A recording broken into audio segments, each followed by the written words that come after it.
So in this quick video, I'm just going to go over the difference between ACoS and TACoS. As a seller, you're probably aware, there's these terms are thrown around quite a lot.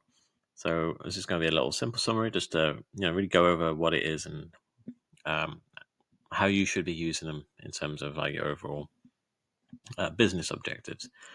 So ACoS, simply put, is just telling you how efficient your ads are. So that's on a campaign level. So you go through your Seller Central, you got your campaigns. It's just telling you how efficient they are, and that's just really all it is to it, right? So if it's like 100% ACoS, then it's completely inefficient, right? And anything above that just means it's costing you even more money.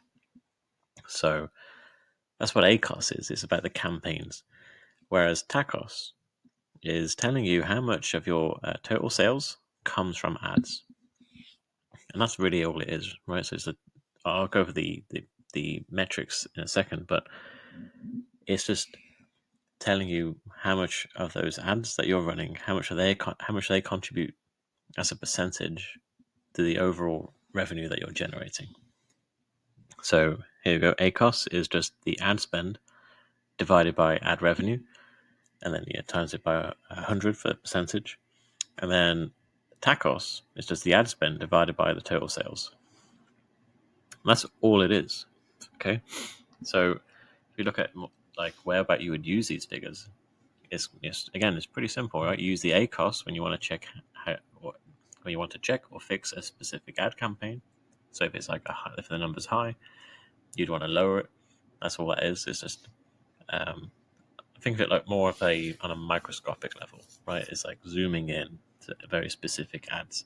Whereas TACoS, on the other hand, is more like a telescope, right? It's a big picture.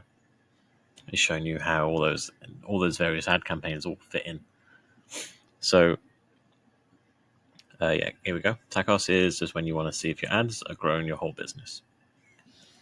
To look at that a slightly different way, it's like if you run an ad, if you run an ad, get sales, you get more reviews. It's like it's a flywheel, right? So the more successful it is, eventually it's going to help bring in organic sales, and that's kind of where TACoS also comes into consideration, right? It's the ad, it's the money generated through ads, but it's also like the organic stuff.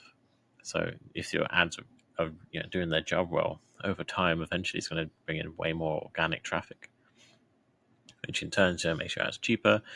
You don't need as much of them, but that's something else entirely. But you can see basically it's just a reflection of these, the organic and the ad figures. And ideally you want in terms of percentages. Sorry, go to the benchmarks. You want to consider ACoS around 30%. That's generally pretty standard. Obviously, you can get it way lower. It's better if you do so. TACoS, you're looking around 10%. 5% could be good. It doesn't necessarily mean that with TACoS in particular, it's just because it's lower doesn't necessarily mean it's better. It really depends on your business, right, and the objectives. But I digress. It's about 10% is like what you're looking at, right? If 10% of your ads contribute to that of your total revenue, then you're in pretty good standing. To sum it up, ACoS is like an efficiency check for your ads. Are my ads making sales without wasting money? TACoS is more like a business health check. Are my ads helping me grow overall? And that's all there is to it.